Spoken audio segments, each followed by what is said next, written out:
Alrighty, Paul, here's your beautiful 347 small block Ford. The description of this combination.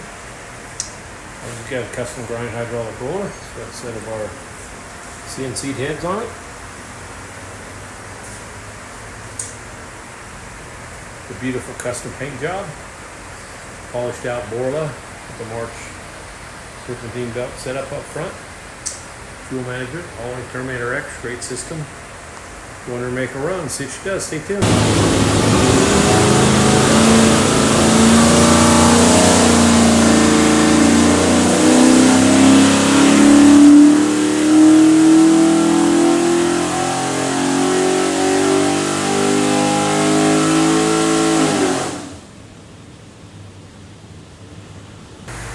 Okie doke, 3,600, 387 foot-pounds torque, peak torque 434, peak horsepower 493. The front end's about 15, we're at 500, so everything's good. Show you now a few things here. When you see your engine, find this thing looks like a credit card, USB card, full of technical information. I would recommend watching all of it. On the engine will be this tag.